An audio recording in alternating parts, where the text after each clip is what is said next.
I'm gonna be real with you.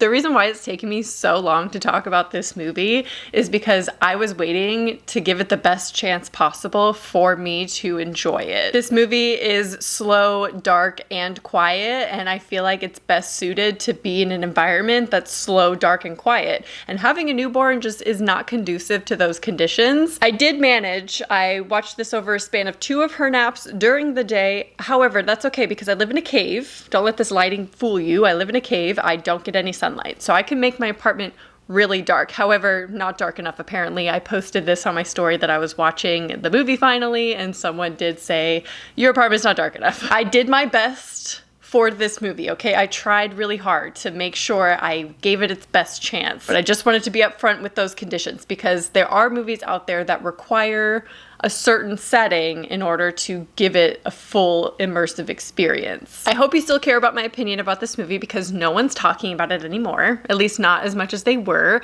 And speaking of talking about it, this actually broke the internet when this was leaked back in late 2022. Everyone was watching it illegally, posting clips of it on TikTok, and people were saying it was the scariest movie ever. And it was finally released onto Shudder, and I finally got around to it, so hopefully you still care about it. Taking place in 1995, 2 children wake up in the middle of the night to find their father is missing and all of the windows and doors in their home have vanished. So I watched the trailer before any talk of this movie had been announced, and the trailer had me so intrigued about this movie because it reminded me a little bit of my favorite video game, Layers of Fear. Some of the imagery was just very bizarre. Now, Layers of Fear is definitely weirder, if you can believe that. And it has way more to it, obviously, than this movie. But it just seemed a little bit reminiscent of that and kind of the bizarre concepts that that game has going for it. And then everyone started talking about this movie because they were watching it, and I was waiting for it to have an official release, but everyone's saying that it was the scariest thing they've ever seen.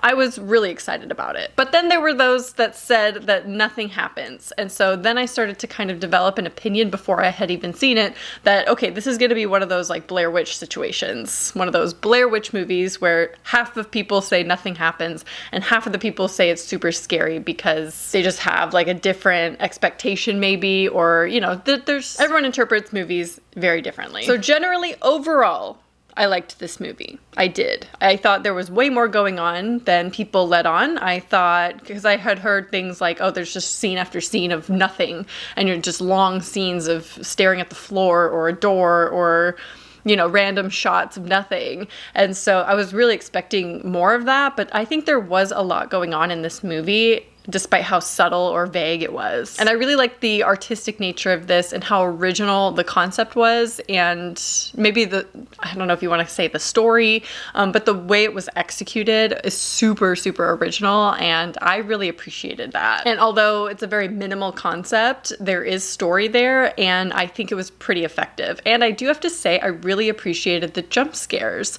I was not expecting it from this movie at all.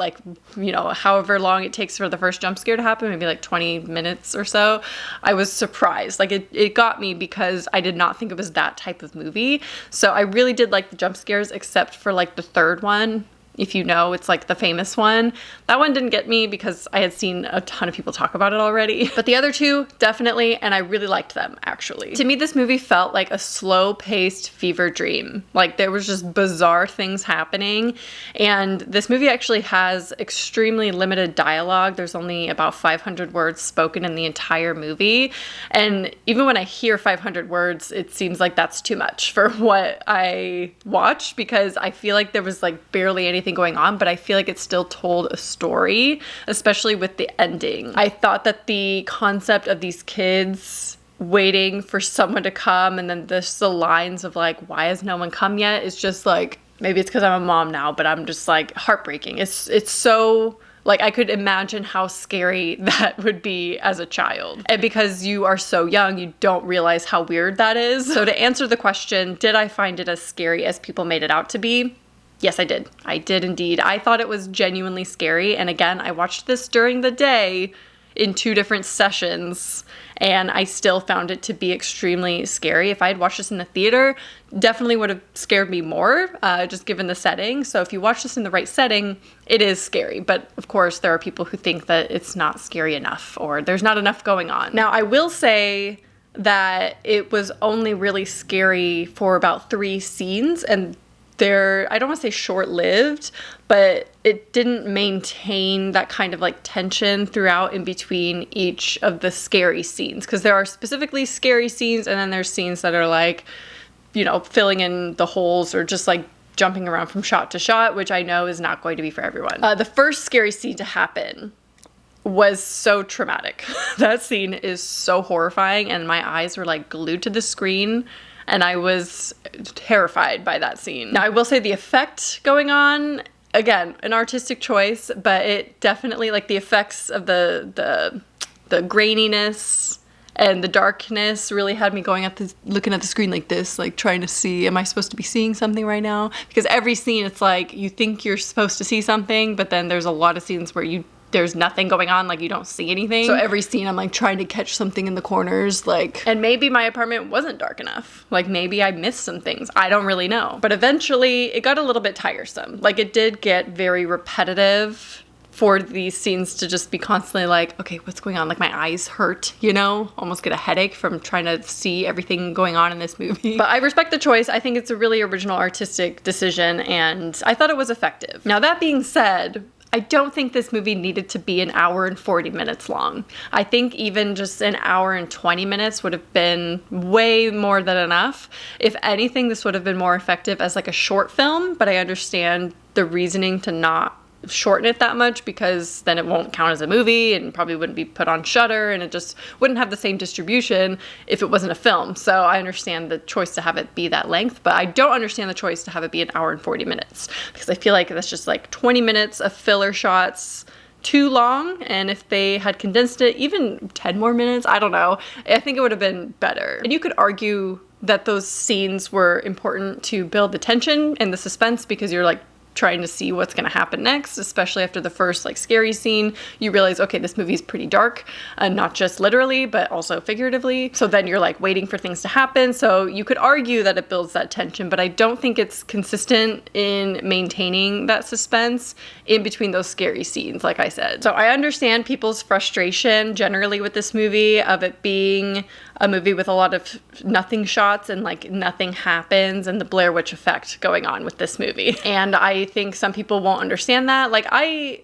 appreciate the story that's there and the horror that's there. It's very reminiscent of something like Blair Witch, where you don't actually see a lot. If anything, you see more in this movie than you do in Blair Witch. So I appreciate the subtleties and the vagueness of it all, and I really did like the story. Like I got the story by the end, but I do think it has to be under the right conditions, right? And so even under the right conditions, it's not going to be for everyone. Even if people watch Blair Witch Project in like dark, alone, immersed, they're still not going to enjoy it, you know? So it's just like one of those movies that even under the right conditions, there's going to be people who don't like it. I don't want to say don't get it, because it's not anything to really get, but it's just a artistic choice that doesn't work for everyone. What I really appreciated about this, and it taking place in 1995, is I was 5 years old in 1995. So for me, this felt very strange, and it was just like a really weird movie to watch. Kind of puts you in that weird headspace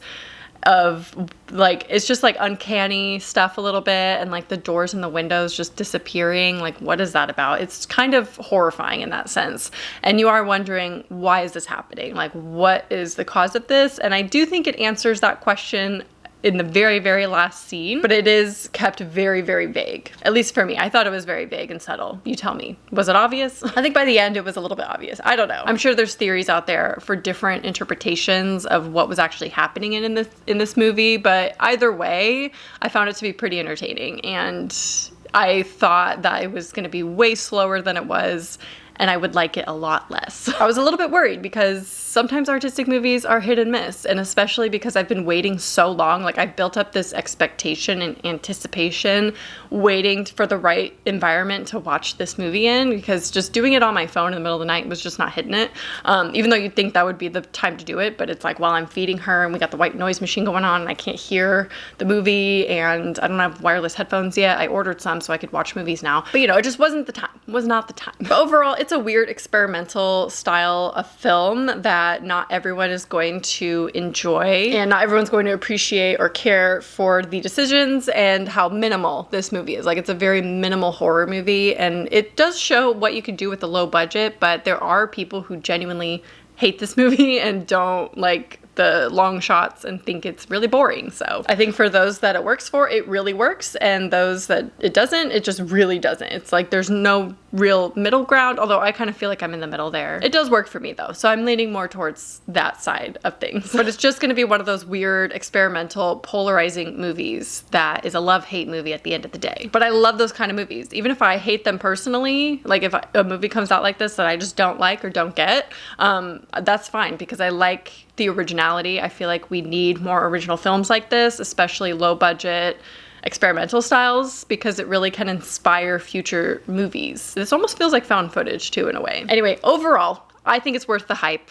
What do I give it? 3.5 out of 5? 3.5 out of 5 for now. Maybe 4, I don't know. But I do think it's worth the hype, and I do recommend checking it out. Not that anyone is still waiting for my opinion on this, to watch this or not. I think all of you have decided whether to watch it or not, especially after the hype. I'm sure many of you have. But I do think it's also as scary as people made it out to be, at least for me. It's my kind of horror that is so subtle and suspenseful that isn't very visual. And so obviously that's not going to be for everyone, but it works so well for me, and it was genuinely terrifying, but only for those like 3 scenes, and then all the intermittent scenes, filler scenes, not that scary. And it does kind of lose its tension a little bit along the way throughout those nothing shots. I call them nothing shots because they are just like, they're just there. We're just looking at stuff. But generally, I recommend this, especially if you are a fan of the Blair Witch Project. If you're not, then you probably won't like this. Maybe not. I don't know. If you don't like Blair Witch but you like this, please let me know, or vice versa. I'd love to hear, because I compare them because they are very similar in the way that you experience the movie. You really have to be watching every little thing and catching little subtleties here and there, and also letting that suspension build without being distracted by anything, and also being like a dark, immersive setting. So to me, they're very comparable, but I would love to know your thoughts on Skinamarink. I never even said the name of the movie in this video. I would love to hear your thoughts on Skinamarink though. I know everyone's going to be so opinionated because this is just one of those movies that has such conversation around it, but I love that. So leave your thoughts down below. I hope you enjoyed. Thank you for being patient with this video, and I will talk to you soon. Bye.